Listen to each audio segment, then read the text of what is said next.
Good morning, everyone. It is day 13. Yes. And I got a word for you today. As I was coming home last night, there was a word that kind of stuck to me a little bit. Actually made me down, and I have a really good word of the day for you today because it's a lot of things happening in the world right now with this government shutdown. Uh, man, everything going on with R. Kelly, which I really don't want to get into. But so many things that are going on right now. And God just spoke to me a very simple word to put out today. And when I heard the word, like I said, I began to cry when I heard the word. As always, I am on my way to somewhere. I'm actually on my way to church this morning, going to fellowship with a fellow pastor. But anyway, I know you guys want to know what is the word of the day. If we want to see the word of the day, what is the word of the day? Well, let's see here. Camera got switched around here. Y'all are looking at my dashboard. There you go. I'm back, y'all. Anyway, the word of the day for today is... Did y'all see that?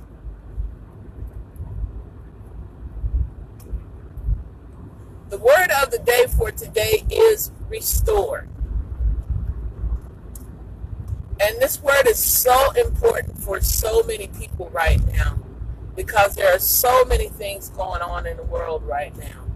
So many people that are suffering in the midst of this government shutdown, in the midst of the allegations and all the things that are coming out about R. Kelly. Just people going through everyday life that are suffering so bad. But I just wanted to bring a little light word to you today about how God can restore. And it really stuck with me a couple of different things about restoring marriages and restoring your relationship with God and getting over some of your hang-ups and just trying to really get out and get over what some of the things are that may have happened to you.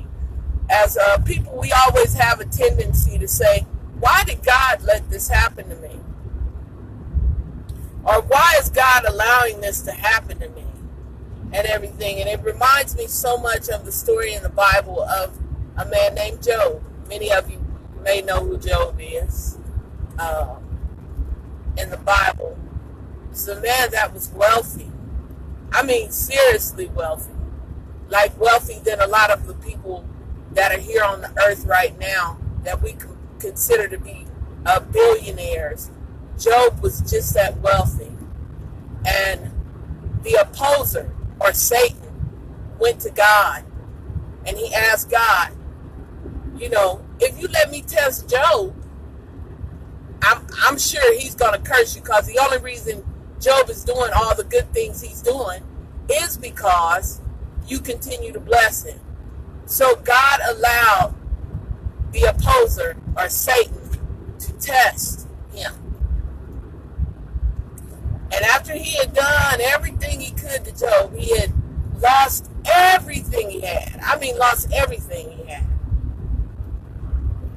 Except his wife. But he had lost all his children. He had lost all his sheep, all his camels, all his oxen, all his servants, all of his children. Job still did not curse God. He cursed the day that he was born. I know some of us probably right now do that. God, why did you even let me come into this world to go through what I'm going through right now? Anyway, Job had made up in his mind that he was not going to curse God. He was going to find a way through what he was going through. And the way that he found through was through prayer. He sought after God. He didn't curse God. He sought after God. And after Job had sought after God and spoke with God about everything that was going on, God restored Job. Not with what he had, but with more than what he had.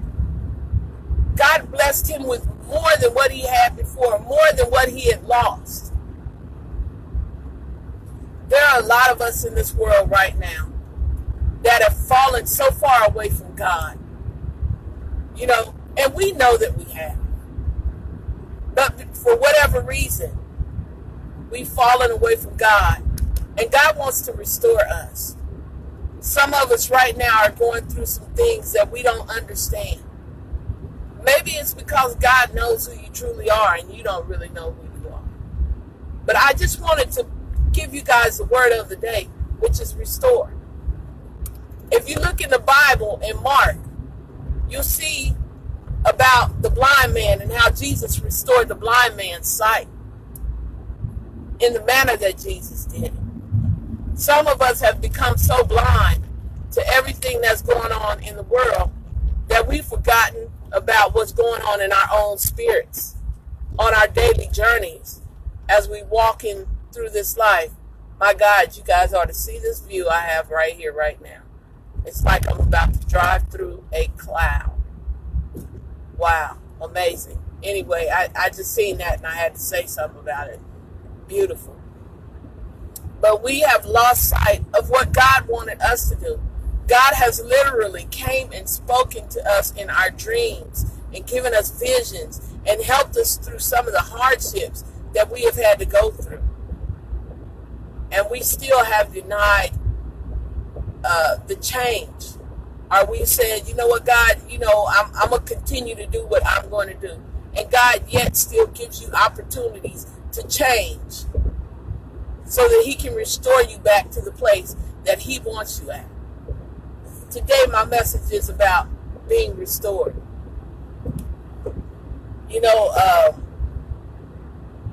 Job was a man that sought after God's heart. And there are so many people in this world right now that aren't even seeking after God's heart.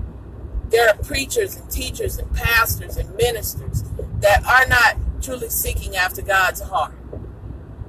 But today is a day of restoration. And that is what I want to tell everybody today. Get restored. If someone did something in a church to you that was a preacher or a teacher, forgive and get back to God. Don't allow that one thing to keep you from heaven. Get restored, you guys. And so I want to leave that word in your spirit today. Restore relationships. I also want to say this, and then I'm going to get off of here today. I watched an interview with Carrie Kelly last night. Of course, this is R. Kelly's little brother. And I listened to him as he began to speak about the molestation that he went through as a child. And the person that molested him, which was his oldest sister. And there are a lot of just being honest, a lot of African American families and that have went through this in their lives. And because of this, we've fallen away from God. Because we've had that mentality of, why did God let this happen to me? And as I began to watch him last night, I began to understand so many things. What I do know is that everything that R. Kelly is being accused of is wrong. And when I say everything that he's being accused of is wrong, I mean what he did to these people was wrong. It happened to him, and now the prey has become the predator. And as the young man began to speak, I just began to pray for his whole family, and all the families that have been affected by this. You all pray for restoration for all families involved. As people, we always have a tendency to get upset about what happened and who did this and who did that. But we failed to look at why this person done this. Does R. Kelly need help? Yes. That is very obvious. And if he's not willing to go and get help, there's enough people in this world to pray for him that God would do something to change his life totally. I just wanted to impart that because so many people are throwing stones when none of us are perfect. We all have our crosses to bear, and which reminds me of when they found the lady in adultery.